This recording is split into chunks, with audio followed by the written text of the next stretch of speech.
solve that problem. It did work here at Bergen, and although I think sometimes we still complain about it, it works rather well. But I want to tell you about August, before we had to register the students come in September.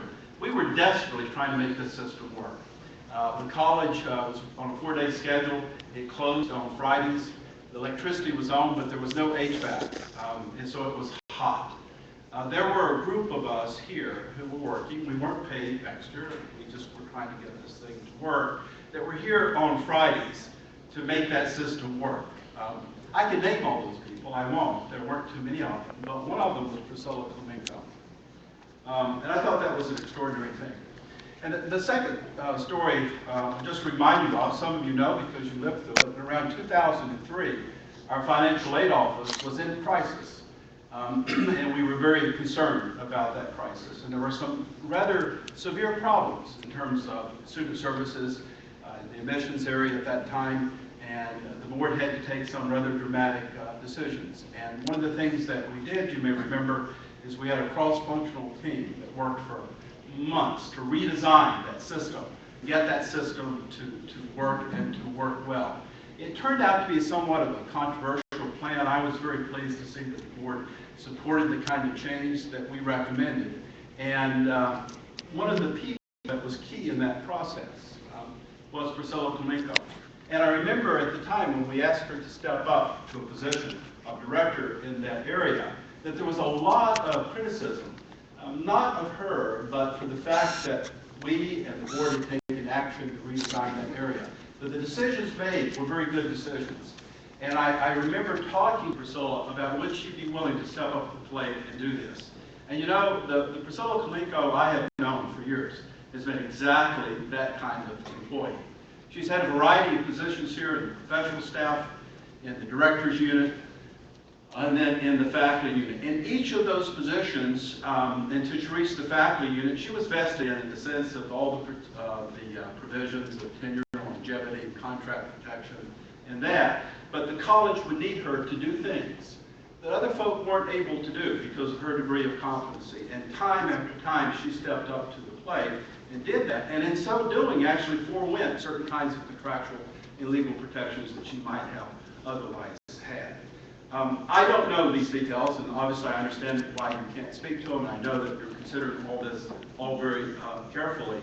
But I think there are lots of people on the campus that are like me and say, we just cannot believe that this colleague of ours has made some mistake that might rise to the level of non-reappointment. And I certainly hope that's not the case, because we will have a better college with her.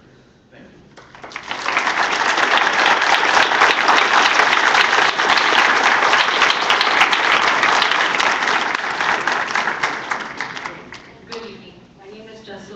And I am the Student Alumni Representative here at Bergen College, and I know you've spoken here a few times. Again, our proposal is very important, not just for us, for our students, for every single member of the Bergen Community College community.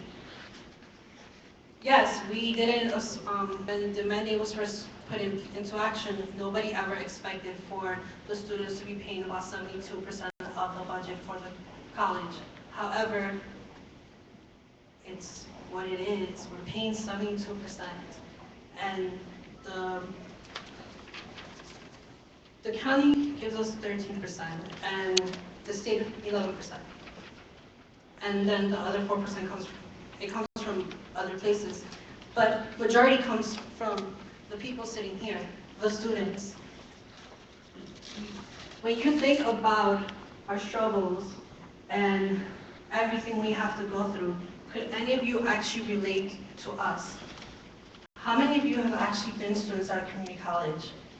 I mean, our struggles are not the same as the struggles of a student at a four-year institution. We commute back and forth. We go home, we have jobs. We go home and take care of our little brother, Tito, our little sister, Juanita, whoever. We have so many things going on in our lives. This is something that we really need. You have over 17,000 students at Bergen Community College, and we have one alumni representative without power to vote. How is that fair? How is that fair for every single one of us that come to the school and pay our tuition? I pay twice as much as anybody else in this room because I am an out-of-county student. Okay, it could have just been easy for me to go to Passaic Community College where I'm from. However, I came to Bergen because Bergen has the most amazing reputation from other students. Other students are like, go to Bergen because Bergen is amazing, Bergen offers this, Bergen offers that, and the professors really care. I don't get that from other community colleges, but I got that from people in my own county about Bergen Community College. Now that says a lot about the people that work in the school. And I'm talking about the professors that are in front of those boards teaching us day in and day out. They don't complain, sometimes, but they work to teach us. And then we take everything they teach us in their classrooms and we bring it out. We try to put it into our personal lives, into our everyday life. Giving our alumni representative the power to vote is a huge step. And I know the mandate doesn't state that. It's your choice to think about how you will benefit us, the students. One vote counts more than having none. Right here, I have a petition. I have petitions. We've collected over 1,000 student signatures. Students that support us.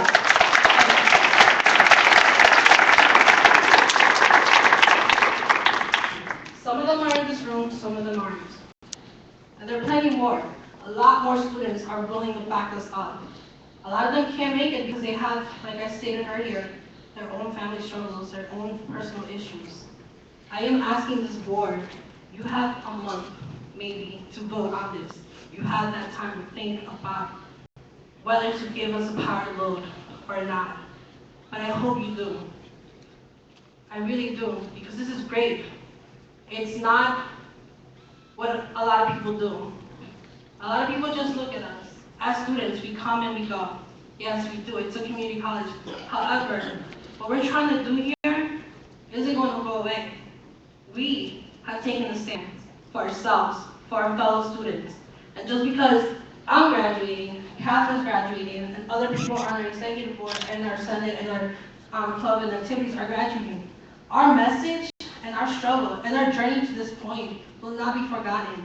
We are students. We talk. We have so many different ways of getting in touch with each other and motivating each other out. We have Facebook. We have Twitter. There is so much that we can do. We're just asking you to give us a chance. Give us a chance to prove you wrong. And here are the petitions if you would like to see them.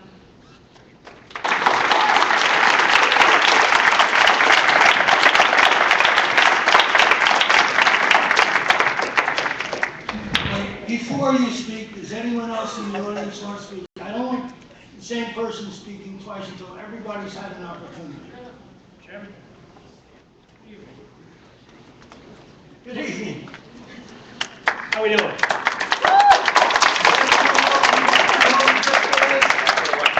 I move that the Senate Chair, everybody forgets about me. It's great, you know.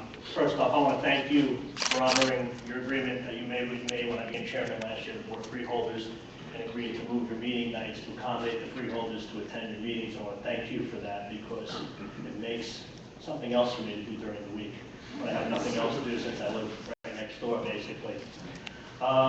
You spoke about the budget. For the record, Freeholder John Driscoll, perhaps. You spoke about budget, and I can't wait till the budget comes before us since I am the chair of the School of Estimates, and believe me, I'm sure we're going to have a very interesting meeting because Chairman Mitchell is still on that committee, and I'm there, and we're going to have a good discussion about it. And in this setting, I want to thank the teachers last year who stepped up. They froze their salaries to keep the tuition down.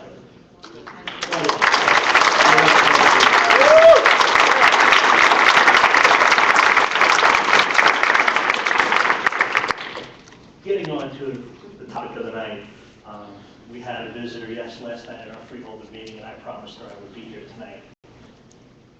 You all know last year I got the privilege to speak on the microphone at the graduation. And believe me, it was a tremendous honor because I graduated this school in 1995. After a few years going in the real world working, realized I needed an education. I'm an alumni. Okay?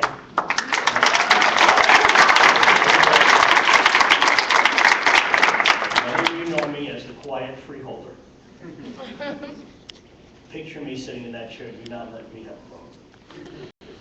I give this man credit for being so professional because I'm South Bergen.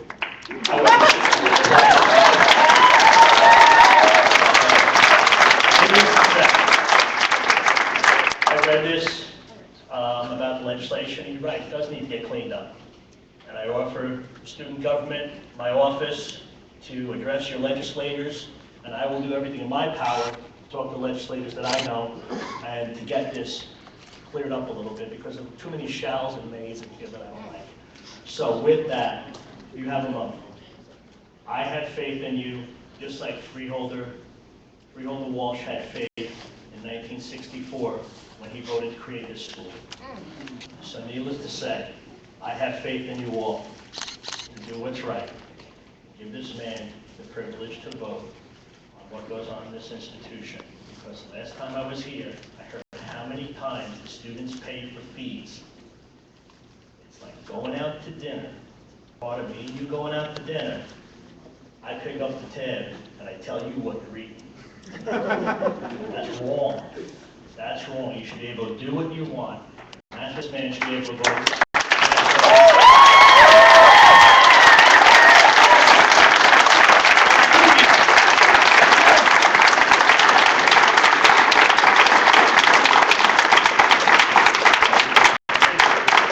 I'm Professor Health. I'm the president of the Bergen Community College Faculty Association. And I want to clarify something to Freeholder Briscoe. It was not only the faculty, it was every employee at this college. Support staff, professional staff, security, everybody, including all teams, cut their raises in half. And if we had a raise on the table now, we might. I would also like to remind the freeholder, and I'm hoping it was a positive message about the school, Board of School Estimates. I am sure that whoever the two trustees that are on the Board of School Estimate would vote with just one of the freeholders on this Board of School Estimate, giving 3 votes a majority, to increase the county funding to this college. Because this college does exactly what the president of this student body said. We have a reputation, we have people willing to pay twice the money to come here, and it's because of the quality of the people who run this institution, who work at this institution, who every day are in front of the classroom of this institution. And this is the best bang for the buck the county of Bergen is getting, and I think we should get a few more bucks. Thank you.